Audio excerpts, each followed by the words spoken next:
Donc, ce qu'on va faire, c'est que la correction, j'ai déjà commencé à la rédiger, mais on va la faire ensemble un petit peu, notamment pour voir un petit peu les QCM, si vous aviez des idées qu'il fallait simplement corriger.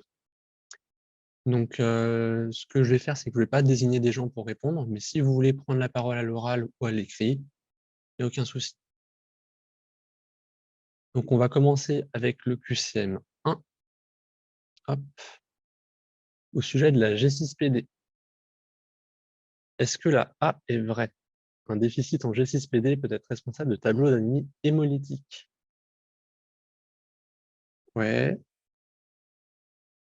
ABD. On va envoyer directement la réponse que vous avez envoyée pour le QCM. Ça ira peut-être plus vite que de répondre item par item.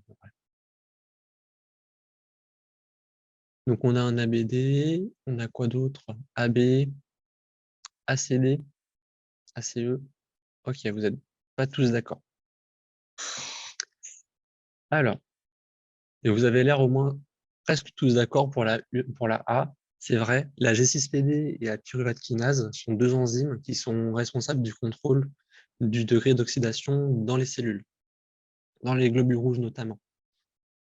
Donc, si vous avez un déficit en G6PD ou en pyruvate kinase, vous pouvez avoir des tableaux d'anémie hémolytique quand le patient va consommer des produits qui sont oxydants ou des médicaments qui sont oxydants. Donc, dans les plus oxydants, on va retrouver par exemple les sulfamides, ça c'est classique. Et d'autres médicaments, vous avez la liste qui est trouvable sur Internet par la HAS. L'artésunate ne fait pas partie de ces médicaments qui sont contre-indiqués par le déficit en G6PD. Ce sont des médicaments qui vont agir certes par oxydation, mais spécifiquement dans les parasites parce qu'il y a du fer libre dans les plasmodiums, alors que dans les cellules rouges normales, le fer est contenu quand même toujours dans l'hème, donc ça ne libère pas ces réactions d'oxydation. Donc l'artésunate est toujours utilisable. Ça fait des tableaux d'anémie hémolytique. La G6PD oxyde d'une ADPH H+ pour métaboliser le glucose 6-phosphate en 6-phosphogluconate. Alors, ouais, c'est l'inverse. Ça réduit d'une NADP+. C'est bien. Le gène codant pour cette enzyme est situé sur le chromosome 12. Ça, c'est vilain, mais c'est le chromosome X. C'est pour ça que c'est une maladie qui est liée à l'X et qui touche beaucoup plus les hommes que les femmes. Le déficit en G6PD. Si vous avez un cas clinique où on vous présente une anémie hémolytique et on vous oriente sur une anomalie enzymatique, pour un homme, on va plutôt s'orienter vers un déficit en G6PD. Pour une femme, on s'orientera plutôt vers un déficit en pyruvate kinase. Voilà. Les corps de Heinz sont des polymères intra-érythrocytaires d'hémoglobine spécifiques d'un déficit en G6PD. Alors c'est faux, parce que ce n'est pas spécifique, mais c'est bien des polymères d'hémoglobine. Ok. Donc la bonne réponse, c'était A à tout court.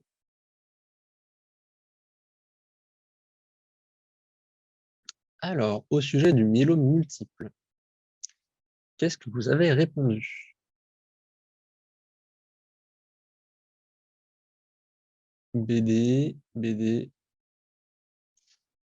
Ok, je vois que vous êtes d'accord entre vous. Alors, pourquoi dans ce cas-là, c'est pas la A?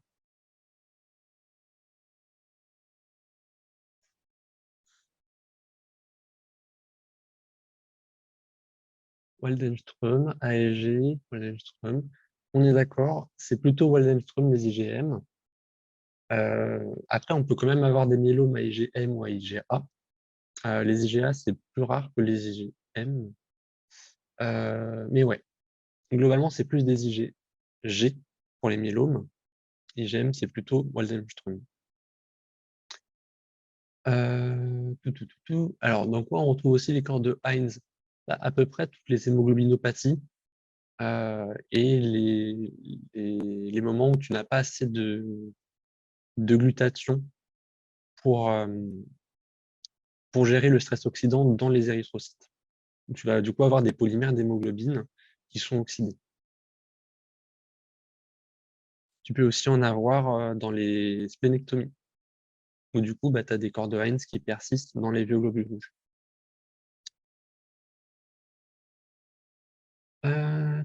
Donc la B, vous êtes d'accord avec la B? On voit effectivement des lésions osseuses à l'emporte-pièce. Ça fait partie des critères CRAB. Est-ce que vous vous souvenez ce que c'est que les critères CRAB pour le myélome?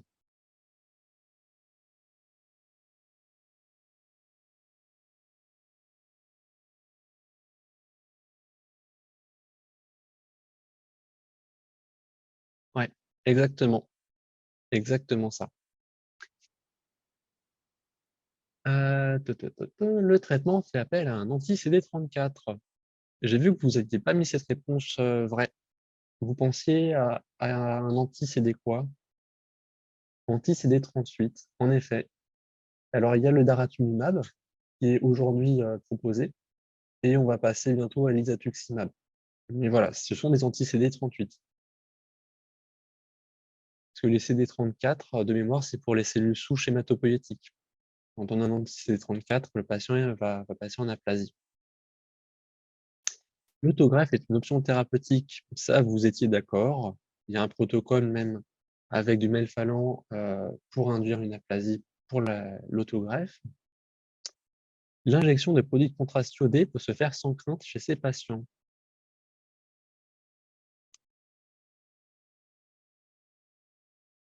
Faux, faux,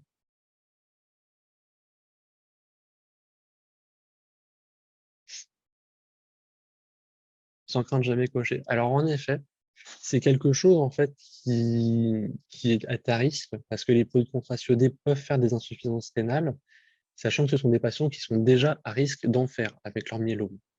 Donc les produits de contraste, ça se fait toujours en faisant attention, notamment pour des patients qui ont un myélome multiple. Maintenant, les produits de contraste actuels font beaucoup moins d'insuffisance rénale qu'il y a une dizaine d'années. Donc ça peut se faire, mais toujours sous contrôle vraiment de la fonction rénale du patient. Donc voilà, les bonnes réponses, c'était bien B, D. Ensuite, parmi les médicaments suivants, indiquez celui ou ceux responsables d'hypercalémie iatrogène. Vous avez répondu quoi? ABE, ABCE, ABE, BE.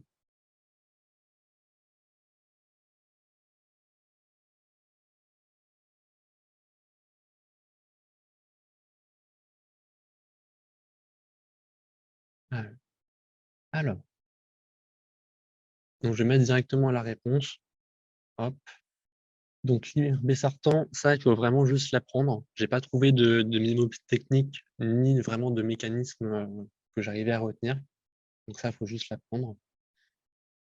La cyclosporine, ça va interagir en fait avec la réabsorption d'eau et donc ça va jouer sur la calémie. Pareil, c'est assez peu précis dans ce qu'on trouve dans les papiers de recherche, donc il n'y a pas trop le choix que de l'apprendre. L'amphotéricine B, par contre, c'est facile de s'en souvenir, parce que si vous vous souvenez, ça se lie à l'ergostérol des cellules fongiques, mais ça se lie aussi un petit peu au cholestérol des cellules humaines. Donc, vous allez avoir formation de petits canaux qui vont faire de l'efflux de potassium depuis l'intérieur du corps vers la lumière tubulaire. Donc, vous allez avoir une perte de potassium et donc plutôt une hypokaliémie. Ensuite, ouais, le polystyrène sulfonate de sodium, c'est le kaïexalate. Il faut savoir qu'on ne vous mettra jamais de nom de marque ou de nom de princeps sur les sujets d'examen. Donc celui-là, il faut vraiment l'apprendre. Parce que si vous marquez kaïexalate sur votre copie, on ne comptera pas les points. Le polystyrène, enfin sulfonate de sodium ou kaïexalate, du coup. Non, le potassium sort du corps vers la lumière tubulaire. Il ne sort pas des cellules. Enfin, voilà. Oui, toujours apprendre les DCI pour les médocs. Du coup, bon, vous avez la réponse, mais le kaïexalate, c'est une résine qui va échanger du sodium pour absorber du potassium. C'est quelque chose qu'on donne par voie pareos et qui va rester dans le tube digestif. Donc forcément, si vous donnez ça à un patient, vous risquez une hypocalémie parce que la résine va récupérer le potassium. Et la spironolactone, c'est un diurétique épargneur du potassium.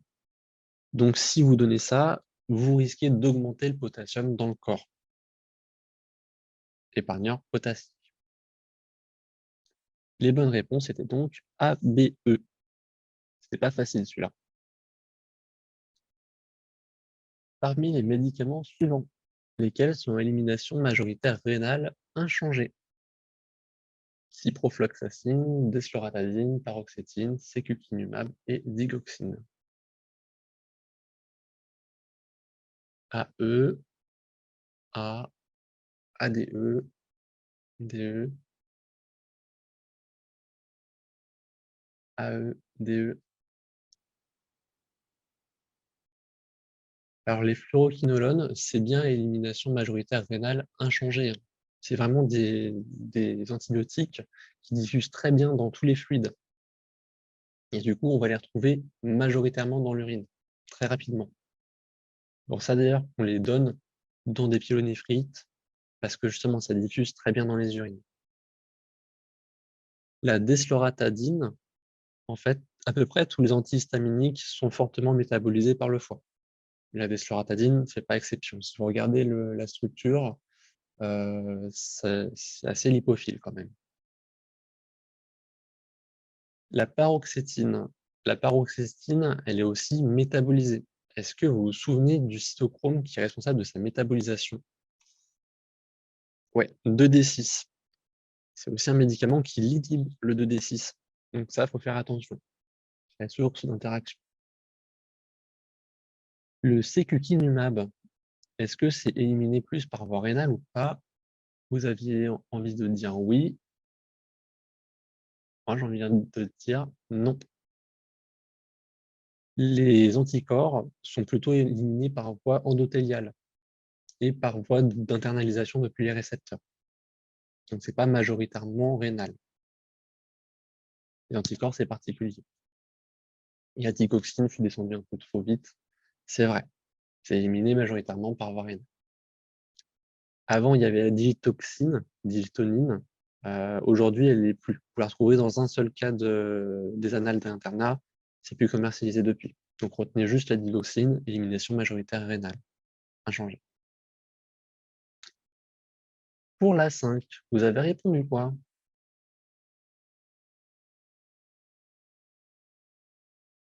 ACD, ABD, ABCD. Qu'est-ce qui est plus commercialisé? C'est la digitoxine, ou digitonine. Il y avait les deux, et aujourd'hui, il ne reste plus que la digoxine. Alors, donc je vois que pour la B et la C, vous n'êtes pas forcément tous d'accord. La A, globalement, oui. Alors, un syndrome de liste tumorale. Donc, ça peut arriver notamment dans des cancers, liste tumorale. Ça peut être des cancers solides ou liquides. Et donc, on va avoir un relargage en fait de tout ce qu'on a dans le contenu des cellules. Donc, notamment des acides nucléiques qui vont être transformés en acide urique. Est-ce que du coup, c'est une hyperurémie ou une hyperuricémie? Voilà, elle est là la réponse. C'est une hyperuricémie, pas une hyperurémie. Pas confondre les deux. C'est hyperurémie, on augmente l'urée. Si c'est hyperuricémie, on augmente l'acide urique. Donc ça, c'est un piège qui peut tomber facilement. Bah, ça donne une IR, mais c'est pas classique, la rétention de déchets azotés. Enfin, c'est pas le truc qui va te dire que c'est un syndrome de Lys. Parce que l'uricémie, c'est pas un très bon marqueur de la fonction rénale. C'est très modifié par l'alimentation et par la masse musculaire. L'hyperphosphatémie, ça c'est vrai. Il faut voir que dans les cellules, vous avez majoritairement du phosphate et du potassium qui sont dans les cellules. Donc si vous éclatez les cellules, bah, vous relarguez du phosphate et du potassium. Donc la B et la D sont vraies. La C, j'ai vu que vous n'étiez pas trop sûr, globalement. Plutôt des hypocalcémies, ouais. Parce que le phosphate va complexer le calcium et il va précipiter. Donc, vous allez avoir, voilà, hypocalcémie par complexation. C'est ça. Donc, c'est pour ça qu'on peut avoir des insuffisances rénales. Parce qu'on peut avoir des lithiases urinaires comme ça, par cristaux de phosphate de calcium.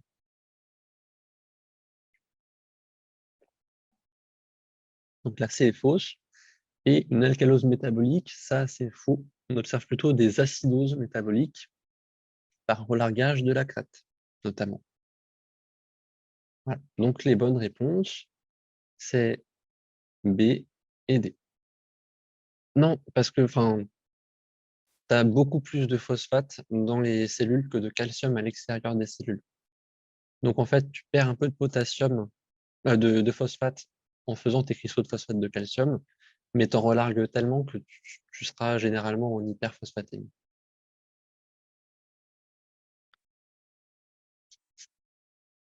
Alors, ensuite, au sujet de Chlamydia trachomatis. Le lactate est dans les cellules, c'est un produit de la glycolyse par la voie anaérobie.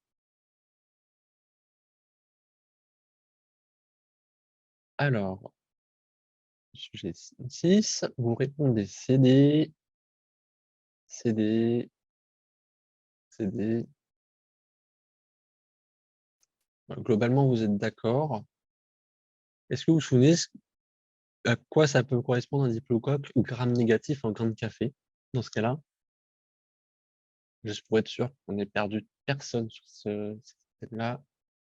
Ouais, les Neisseria de manière générale. Ça peut être méningitidis ou ça peut être gonorrhée. Les deux correspondent à cette description.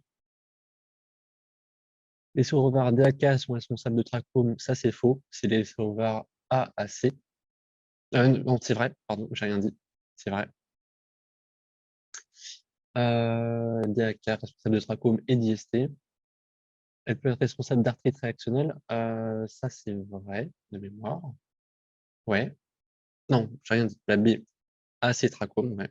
IST et conjonctivite pour DAK. Responsable d'arthrite réactionnelle, ouais.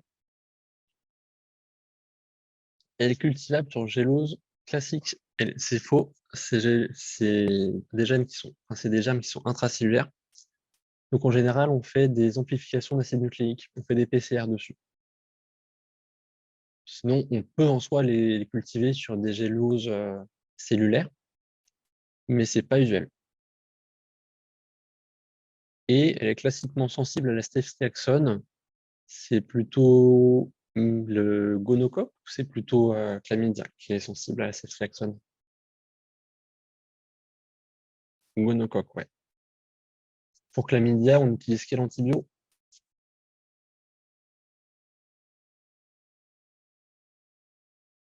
Azithro, c'est possible. On va préférer la doxy parce que juste c'est mieux toléré parce que l'azithro, on va mettre quelque chose comme 1 ou 2 grammes, ce qui est beaucoup pour le patient et il faut mal le tolérer au niveau digestif. Donc, on préfère la doxy, mais l'azithro, c'est possible si le patient est difficile à suivre sur le long terme.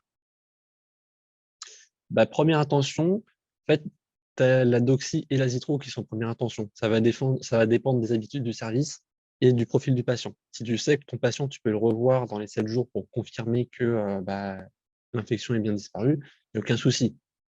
Sinon, tu vas donner de l'azithro parce que du coup, c'est une seule prise, c'est traitement minute. Et juste, il faut savoir que c'est moins toléré, enfin moins bien toléré.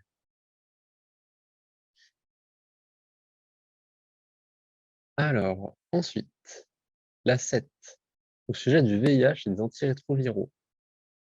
CDE, ADE, DE, AD. Alors, il y avait un piège dans la A. Ceux qui n'ont pas coché la A, c'était quoi le piège?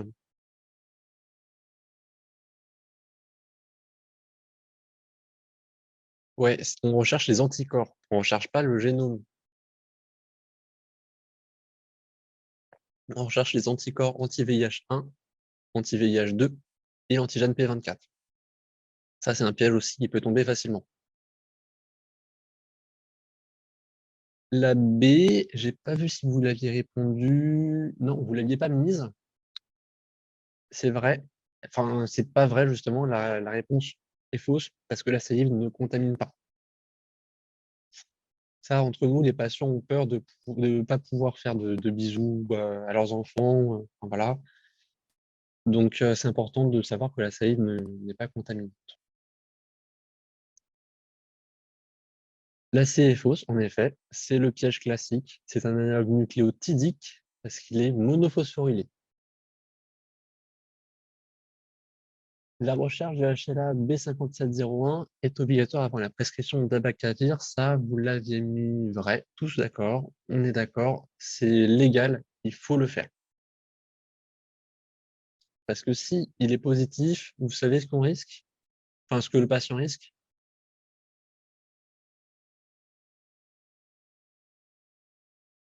Ouais, hypersensibilité plus. C'est ça. Il va faire des gros orages, il risque un syndrome Dresse. Voilà, c'est pas joli. Et la E, vous aviez mis... Globalement, vous étiez d'accord avec la E. Je suis d'accord aussi. Qu'est-ce qui fait qu'il faut la prendre au cours d'un repas? Alors, quelle hypersensibilité, ça honnêtement, je pourrais pas te répondre. J'ai jamais été bon là-dessus. Donc, je sais pas. Donc, ça augmente la biodispo. Toutes les trithérapies antirétrovirales ne sont pas forcément à prendre au cours d'un repas. Donc, ça dépend des médicaments que tu as dedans. Là, en l'occurrence, il y en a un qu'il faut vraiment prendre pendant un repas. Et du coup, vu que c'est la trithérapie qui va ensemble, bah, voilà. Est-ce que vous savez lequel? Oh, il y en a deux. OK. Donc, il y a l'atazanavir et ritonavir, qui sont du coup ensemble. Ritonavir qui est utilisé pour booster. Mais du coup, de manière générale, tous les inhibiteurs de protéase doivent être pris avec un repas. Le tenofovir doit être pris avec un repas. Et vous en avez un autre qui doit être pris avec un repas, mais vous le verrez jamais quasiment. On en reparlera de toute façon pendant la conf VIH, que du coup j'animerai. Et où on repasse sur tout ce qui doit être pris avec un repas, les conditions de prise des trithérapies. Mais globalement, c'est ça. Retenez TENO plus IP pour les repas. Au sujet de la goutte, vous avez répondu quoi?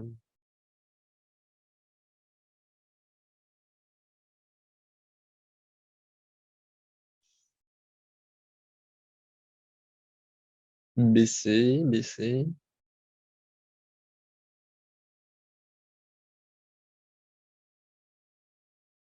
Je vois moins de réponses, donc peut-être que vous êtes moins sûr de vos réponses, j'imagine. Alors, la A, en effet, vous êtes d'accord, je suis d'accord avec vous, l'uricémie peut être normale au moment de la crise. Ça, c'est un piège sur lequel il ne faut pas se faire avoir. S'il est normal, on redose de l'acide urique 15 jours après. Et de toute façon, pour la goutte, le diagnostic se fait vraiment sur la ponction de l'articulation, qui est difficile parce que ça fait mal, mais c'est ça le diagnostic de certitude. Donc voilà. Les hyperuricémies asymptomatiques, vous les traitez, vous, en prévention d'accès goutteux? Parce que je vois que vous avez mis vrai. Non, on ne les traite pas. Il faut voir que vous avez 80% des hyperuricémies asymptomatiques qui ne feront jamais d'accès goutteux. Donc, on traite ces hyperuricémies que si on a déjà un antécédent de goutte, un antécédent de crise. Sinon, on laisse faire. L'aspirine à faible dose est hyperuricémiante. Est-ce que c'est vrai? Vous avez mis oui, on dirait. On a d'autres réponses. Ouais, ouais, elle est hyperuricémiante. L'aspirine, il faut faire attention. À faible dose, elle est hyperuricémiante. À forte dose, elle est hypouricémiante. Je ne connais pas bien le mécanisme, je ne pourrais pas vous renseigner là-dessus, mais c'est quelque chose à savoir.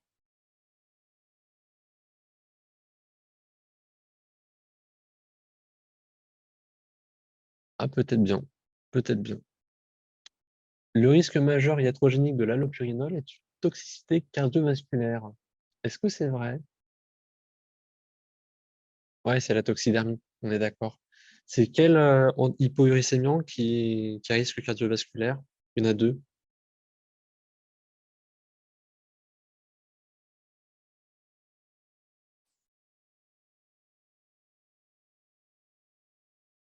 Non, la colchicine, pas vraiment. La colchicine, tu peux même t'en servir dans certaines cardiopathies au long cours. Ouais, le Febuxostat et un autre, le probénécide. La rasburicase, pas trop. Donc voilà, retenez le Febuxostat et le probénécide. On fait attention, c'est des patients qui sont déjà à risque cardiaque, notamment d'infarctus du myocarde. J'en étais où? L'allopurinol est la prodrogue de l'allantoïne, inhibiteur compétitif de la xanthine oxydase. Ça, j'ai vu que vous ne l'aviez pas mise. Pas l'allantoïne, c'est une prodrogue de quoi?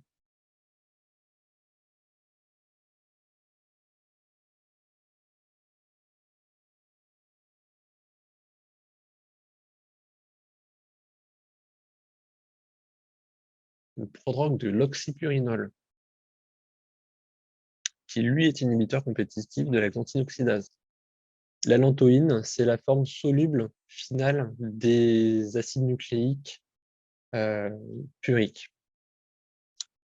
Donc, on a chez les autres primates que l'homme, mais qu'on n'a pas chez nous si on n'utilise pas de rasburicase. Donc voilà, les bonnes réponses là-dessus, c'est tout bon. Ensuite, la 9, vous avez répondu quoi? AE, ABE, ABE, AE. Alors cette question est très bien parce que ça me permet de vous donner un mnémotechnique qui marche très très bien. Donc tous les bêta-bloquants cardiosélectifs, sauf 3 d'entre eux, sont, enfin, tous les enfin, je rencontre. Tous les bêta-bloquants qui vont de la lettre A à N, ouais, sauf 3 d'entre eux, sont cardiosélectifs. Et les trois exceptions sont utilisées plutôt en ophtalmo. Voilà. Donc ça vous donne la réponse assez.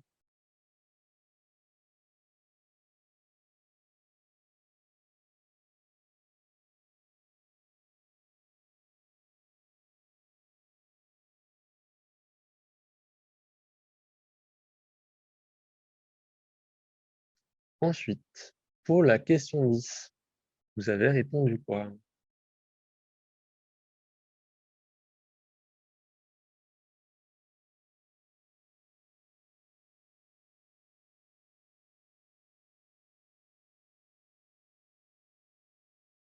Ah non, je me suis trompé. Ah oui, tout court. Alors, pour la 10.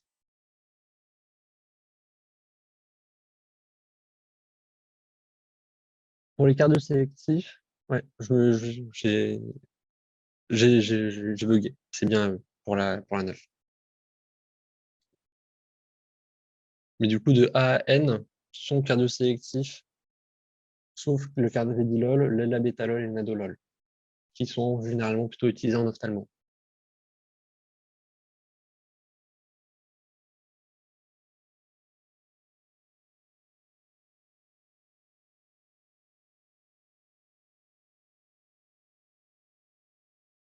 Donc j'ai dû marquer AC au lieu de ABE, je pense. Est-ce que c'est ça? Je reprends.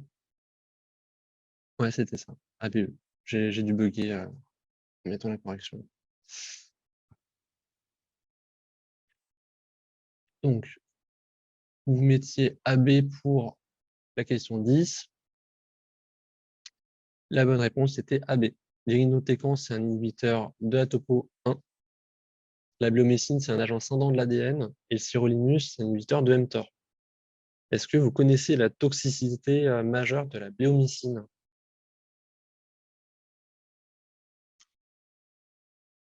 Pulmonaire, mais plus précisément, ça fait quoi?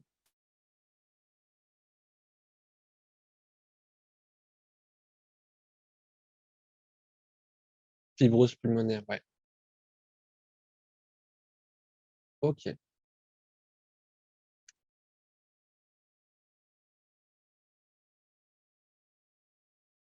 OK, bon, je vais revoir le mémo, mais il me semblait que ça marchait. Tiens, je vais revoir vite fait ce que j'avais noté, puis je vous ferai un message sur Discord. Moi me mettre ça en rouge, comme ça j'y repense tout à l'heure.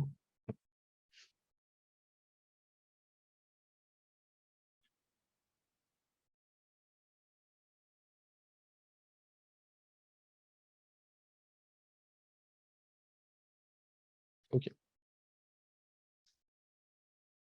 Est-ce que vous avez d'autres questions, du coup? Pour la 9, je regarderai de mon côté et je vous ferai un message sur Discord tout à l'heure. Mais pour les autres QCM, ça va?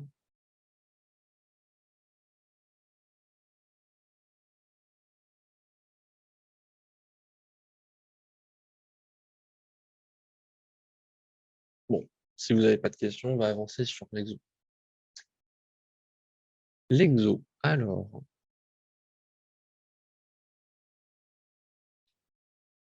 donc le type de méthode séparative utilisée ici, vous avez mis quoi globalement? Vous avez une partie de la réponse dans l'énoncé, HPLC, phase inverse. Ça, il fallait préciser que c'est phase inverse. Sinon, vous perdez des points. Chromato de partage, s'il y avait des points aussi dessus. Et l'explication des phases stationnaires et mobiles, ça aussi, ça valait des points. Ça, c'est important parce que ça fait question, entre guillemets, de cours dans les exercices. Et vous êtes sûr que si vous avez une question sur la HPLC, vous avez une question dessus. Donc, il faut bien tout détailler. Que c'est HPLC, de partage en phase inverse. Vous expliquez pourquoi est-ce que c'est de la phase inverse, donc phase stationnaire hydrophobe apolaire, phase mobile hydrophile polaire protique avec une partie de solvant organique polaire. Et voilà, là vous avez tous les points.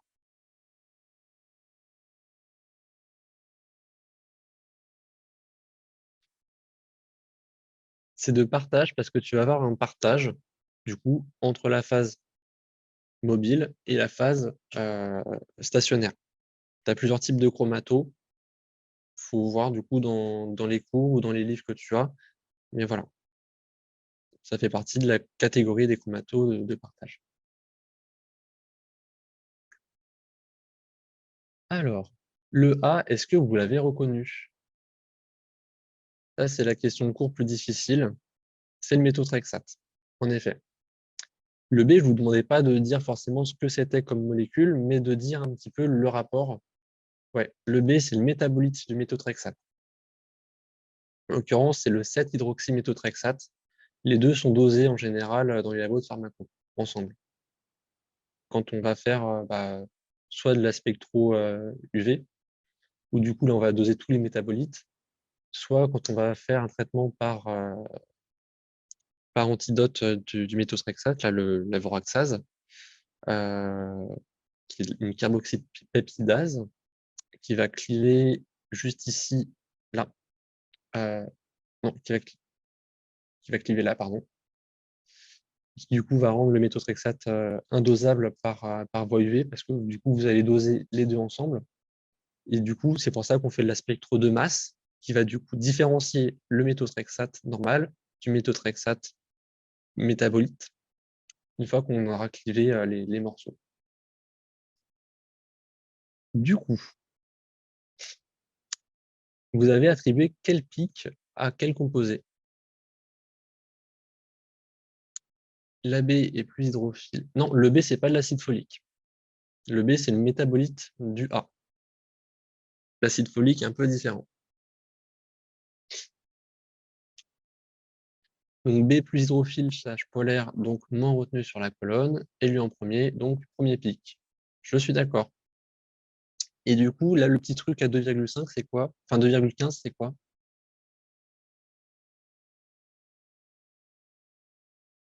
Ouais, c'est la sortie du solvant. Et donc, il correspond au temps mort. Ok, donc ça, c'est bon. Donc, dans ce qui était attendu, la A, méthotrexate. B, vous aurez le point si vous avez une métabolite de A. Si c'est hydroxyméthotrexate, c'est possible aussi, mais c'était pas attendu. Voilà, vous n'avez pas forcément à le savoir. pic 1, sortie de la phase mobile, pic 2, B, et pic A. Alors, le B est plus polaire parce qu'ici, tu as une cétone qui, du coup, augmente le moment dipolaire plutôt dans ce sens-là.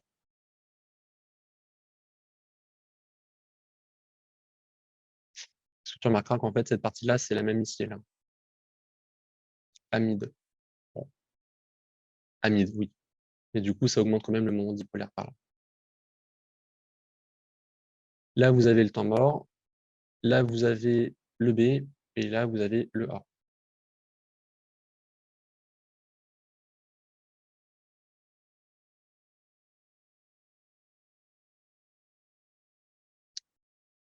Ensuite, du coup, B est plus polaire que A. C'était ce qui était attendu. Alors, la polarité, c'est pas forcément lié à la protonabilité, hein. Les deux sont des notions différentes.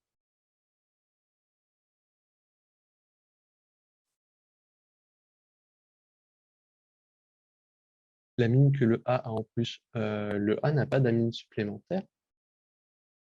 Ah, bon, par rapport à l'amine et amide. Bah, juste là, tu as, un atome qui est très électroattracteur. Donc, forcément, tu augmentes le moment dipolaire pour B par rapport à A. Tu rajoutes un. Voilà. Non, B et A ont autant de carbone l'un que l'autre. Si vous regardez, en fait, cette chaîne-là, c'est la même que celle-ci. Elle a juste été un peu tournée.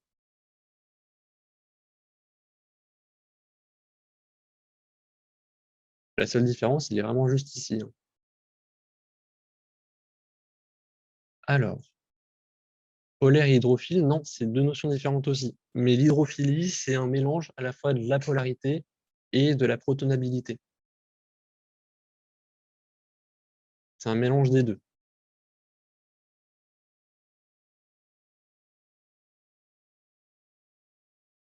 Alors, pour la 3, dans le corrigé, je t'avoue que j'ai toujours fait un peu avec les mains pour ça. Donc, je pense que Internet sera plus précis, honnêtement, pour t'expliquer la différence entre polarité et hydrophilie. Parce que l'hydrophilie en soi, on va pas te demander de calculer toi-même l'hydrophilie, enfin le log de P comme ça, sans avoir de valeur sous les mains, sous la main. Alors que la polarité, tu peux de visu dire qu'un composé est plus polaire que l'autre. Et je pense que Internet pourra mieux te renseigner que moi pour la précision. Alors, calculer et interpréter la résolution de cette séparation. Donc là, ce qui était attendu, c'est déjà, vous mettez ce que vous allez faire, donc calcul de la résolution et de la résolution de la séparation. Vous avez toujours un petit bout de point pour ce que vous allez faire. Ensuite, vous mettez la formule que vous allez utiliser. Là, vous aviez deux options. Soit vous utilisez, je vais peut-être zoomer un peu pour qu'on voit. Vous aviez deux options. Soit vous utilisez cette formule-là, soit vous utilisez celle-ci. Comme ça ou comme ça. Donc les deux étaient valables du moment qu'après vous détaillez toutes les, toutes les notations, toutes les légendes. Parce que là aussi, vous avez des points pour chacune des légendes. Si vous ne mettez pas la légende, vous êtes sûr de perdre des points. Et du coup, on arrive à 2,56. Je n'ai pas fait le calcul. Vous êtes tous d'accord?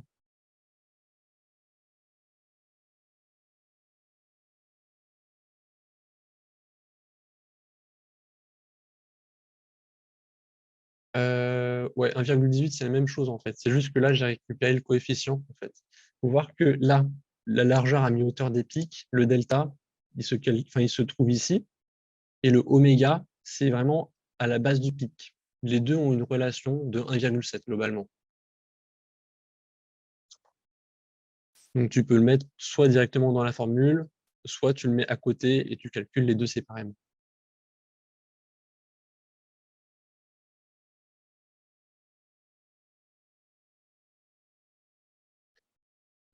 Non, c'est dans ce sens-là parce que tu as A qui sort après B. Ou alors c'est l'inverse. Ah oui, non, c'est vrai que ça fait un truc inverse. Donc je vais corriger. Et A Et du coup, on arrive à 3,30 moins 4. Non? Non, maintenant, justement. Non, non, on était bon. On était bon, hein. Parce que sinon, si tu inverses les deux, ça te fait un truc négatif. Donc, j'ai pas vu. On est tous d'accord que c'est 2,56. J'ai pas fait le calcul numérique de mon côté. J'ai pas eu le temps. 2,56. Ok, super. On fera 2,56.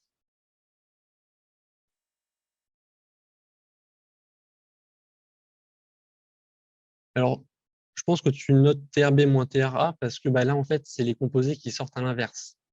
D'accord?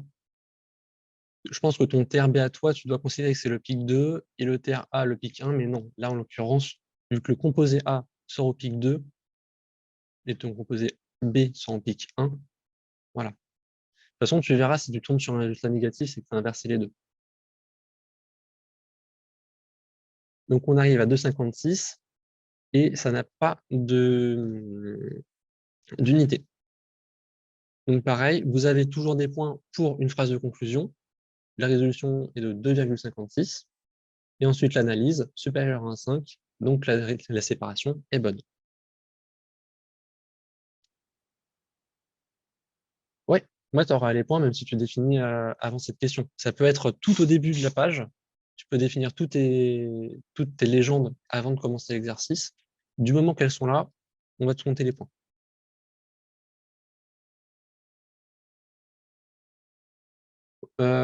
L'encadrement de résultats, ça, je vous avoue qu'il faut demander à vos profs parce que j'ai entendu des échos différents justement des profs. Il y en a qui disent que ça fait partie des, de signes distinctifs. Il y en a qui disent que non. Il y en a qui disent que surligner, c'est un signe distinctif. Euh, voilà. Les profs n'ont pas l'air tous d'accord là-dessus.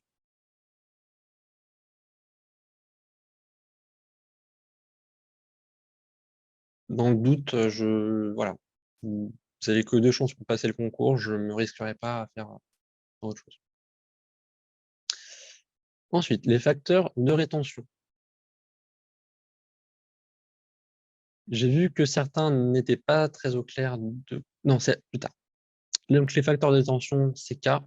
Donc là, on récupère le temps mort, qui est de 15, et on va regarder la différence là, entre le temps mort et le pic de sortie du composé. Donc TR moins TM. TM étant le temps mort et TR étant le temps de rétention du composé. Du coup, pour TRA, enfin pour le cas, on trouve 27 et KB 0,535. Est-ce que vous êtes tous d'accord? Parce que je ne les ai pas calculés non plus.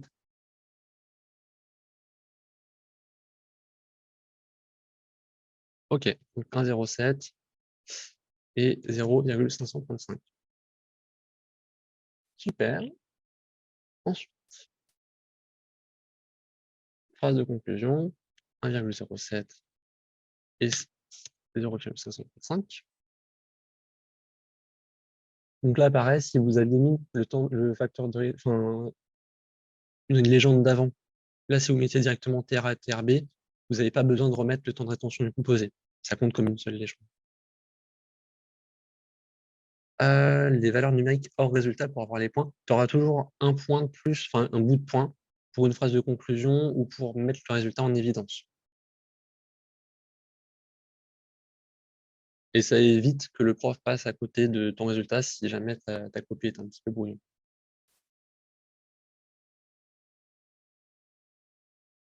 Alors, les chiffres significatifs, honnêtement, au concours, on s'en fout un petit peu. Mais globalement, tu vas pas t'embêter à te trimballer plus de 3 ou 4 chiffres au concours. Ça fait beaucoup.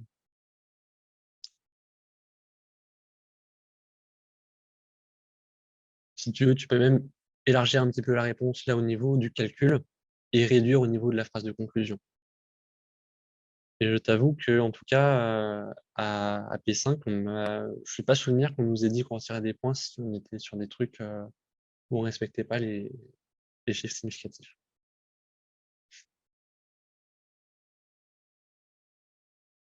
Les deltas, s'ils sont donnés dans l'énoncé, tu n'es pas forcément obligé de les remettre dans les légendes.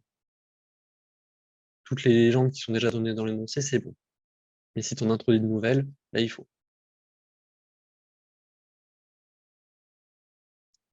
Alors, là, sur celle-ci, j'ai vu qu'il y avait eu une personne qui avait eu du mal pour calculer.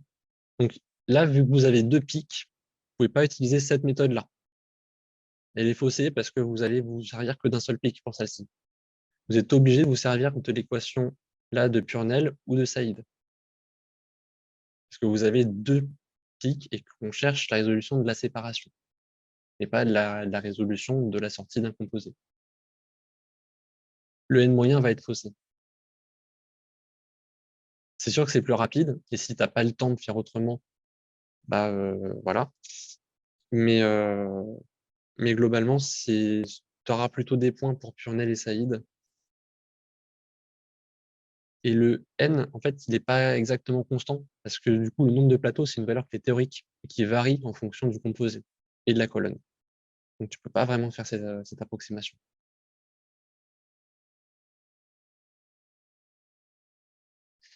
Donc là, vous aviez quand même des points si vous avez écrit les légendes, si vous avez fait une phrase de conclusion.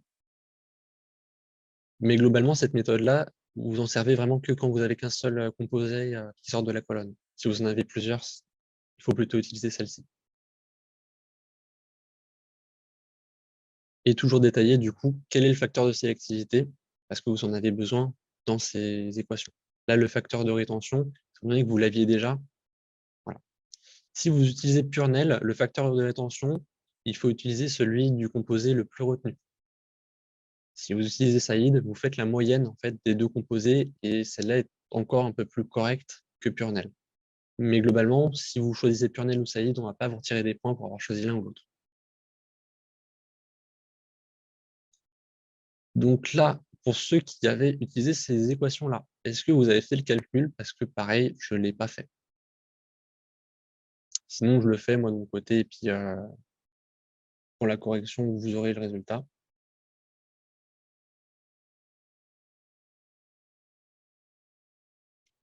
Tu prends le composé, enfin alors je juste réponds à une question qui a été posée en message direct.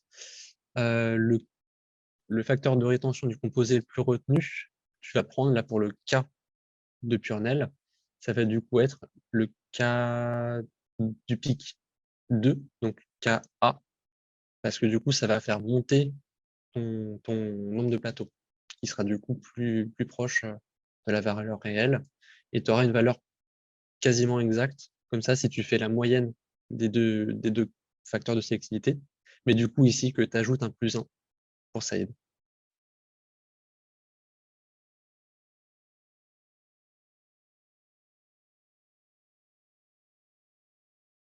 À la hauteur d'un plateau théorique. Désolé, moi j'anglais franchi.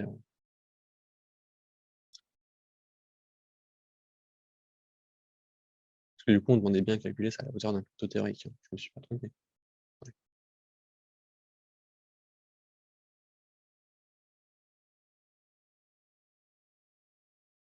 La résolution, non.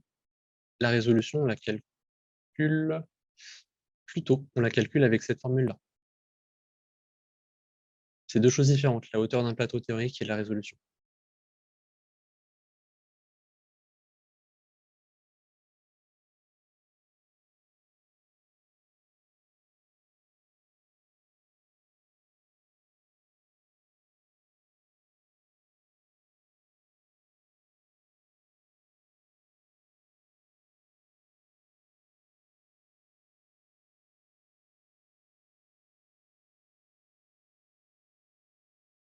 Voilà. Du coup, dans les trucs du chat, ça s'est un peu embrouillé. Est-ce que vous avez des questions supplémentaires sur cette question ou pas? Parce que j'ai du mal à voir ce qu'il y a eu. Alors, pourquoi la méthode 1 est fausse? La méthode 1 est fausse parce que tu te bases que sur un seul pic, en fait. Là, étant donné que tu as deux composés, tu vas avoir une réponse qui va être fausse si tu te bases que sur un seul. Donc, c'est pour ça qu'il faut utiliser plutôt ces équations-là, parce que là, tu te bases sur la sortie des deux.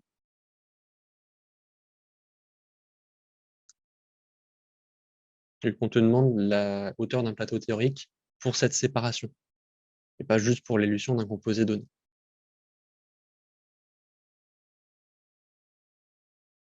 Est-ce que vous aviez d'autres questions sur cette question-là?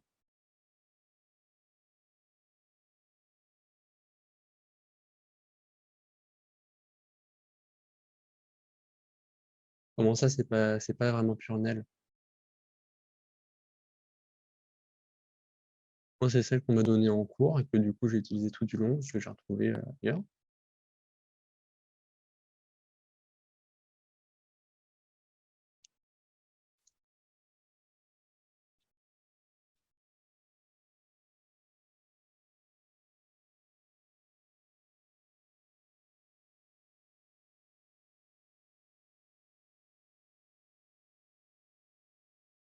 Ouais, en effet. Ouais.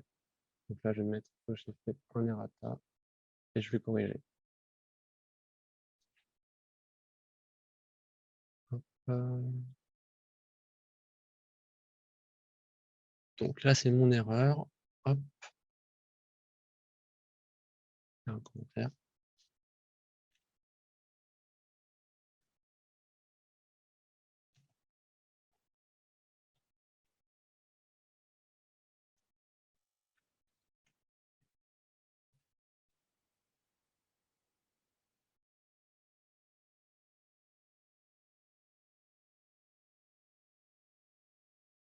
OK. Donc là, c'est mon erreur et puis je corrigerai le résultat. Ou je vous enverrai le. Enfin, vous avez accès au Drive pour les corrections de code ou pas? Ça, je sais pas. Ouais? OK, bah super. La correction, du coup, sera mise à jour et vous aurez le résultat correct et tout. Super. Est-ce que vous aviez d'autres questions là-dessus?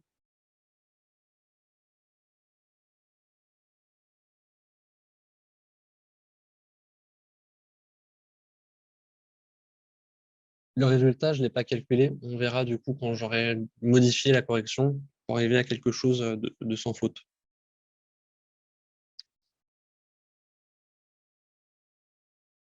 Parce que du coup, je le modifie directement. R, je fais comme ça. Ah putain, je fais une correction.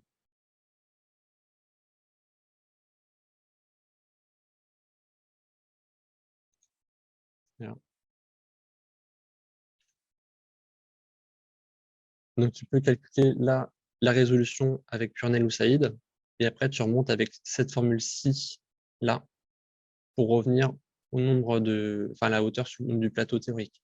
Et tu peux pas faire ça directement avec avec un seul pic. C'était ça le piège. Bon, je suis tombé dans ce piège, mais la différence de pression, ça c'est une question qui est très rarement tombée. Je crois que je l'ai vue qu'une seule fois. Donc il faut utiliser la loi de Darcy et la formule qu'on vous demandera de sortir, en général, ça va être celle-ci. Je ne sais pas si c'est très pertinent à apprendre parce que vraiment, elle est quasiment pas tombée. Mais si elle tombe, vous êtes sûr de gagner des places avec. Donc, vous avez une différence de pression entre l'entrée et la sortie de colonne, qui est aussi appelée la perte de charge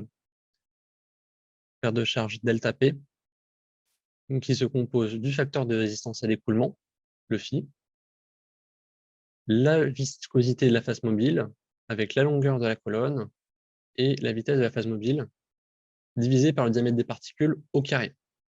Ça ressemble beaucoup à la loi de Poiseuille, en soi, en termes de constitution de la formule.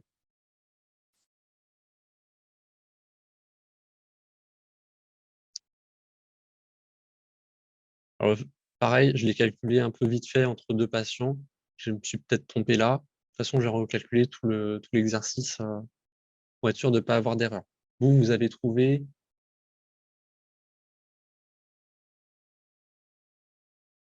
des trucs différents. OK. Donc, je corrigerai et puis je verrai le résultat sur lequel je tombe.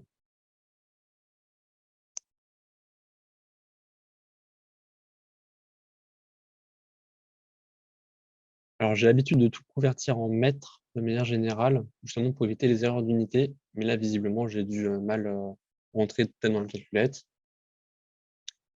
Mais on verra du coup pour le résultat si c'est le bon ou s'il y a une unité de 10 qui change. Ce sera corrigé sur la correction finale. Mais globalement, voilà, la formule qui est à retenir, c'est celle-ci. Pour la loi de Darcy, vous avez un point si vous mettez que c'est la loi de Darcy. Et vous avez des points pour les légendes.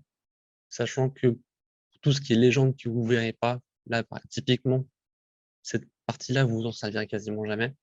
Je l'ai jamais vu en exercice. Ça sert à rien de mettre les légendes pour cette partie-là.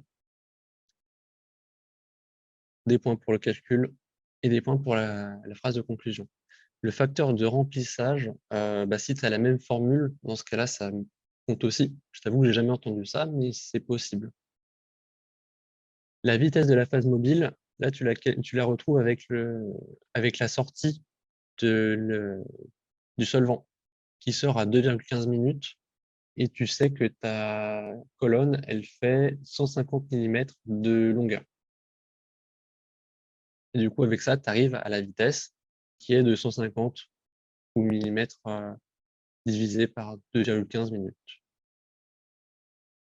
Voilà, j'ai converti en secondes, il y a en mètres. Ah, il est peut-être là, souci. J'ai converti. Non, non,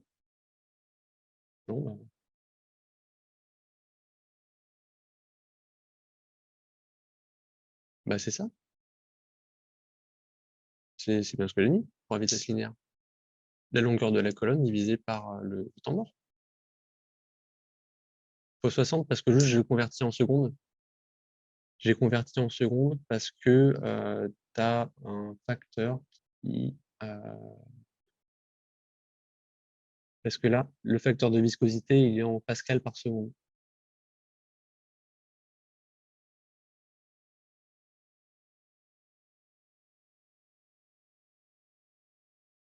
Enfin, pascal fois seconde. Et du coup, vu que tu retrouves ton facteur de viscosité là, tu as tes unités qui s'annulent.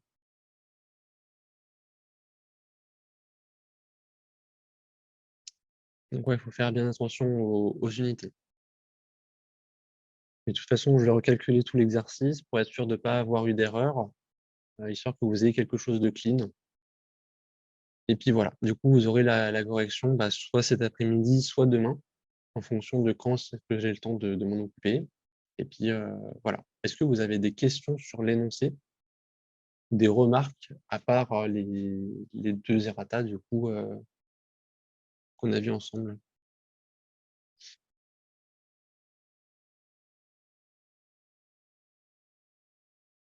La conversion de Pascal bar, 1 bar, c'est de mémoire 10 puissance 5 Pascal. Faut vérifier. Mais de mémoire, c'est ça. Ouais, c'est ça, 10 puissance 5.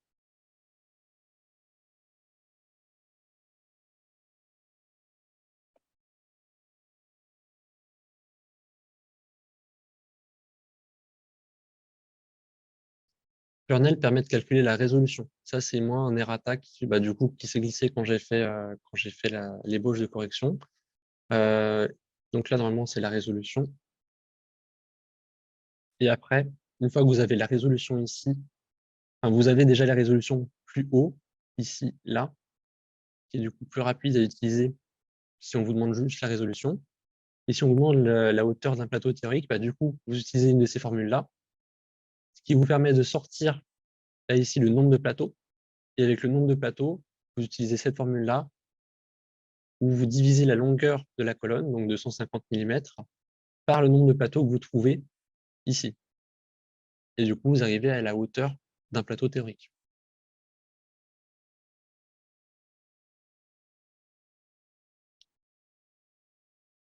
Ce sera plus clair dans la correction une fois que j'aurai corrigé cette errata.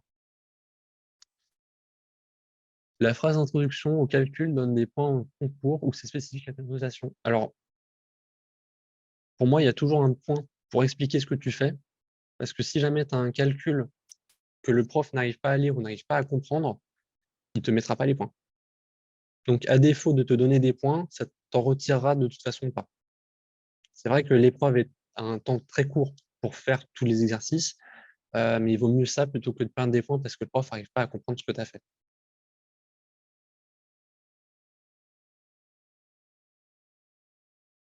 Vraiment, l'exercice en soi, c'est rapide à faire si tu rédiges pas, mais si tu rédiges pas, tu n'auras pas les points. Donc, c'est vraiment ça la difficulté.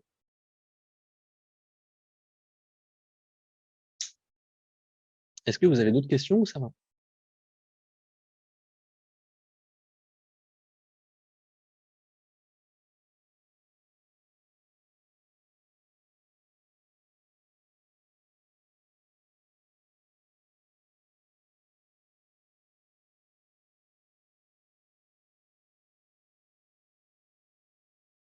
Ouais, ça a l'air d'aller. Bon, dans ce cas-là, bah, du coup, je vous dis bonne journée. N'oubliez pas que ce soir, il y a une il y a une conf, pardon, à 18 h de mémoire. Et puis voilà, passez un bon week-end. Salut!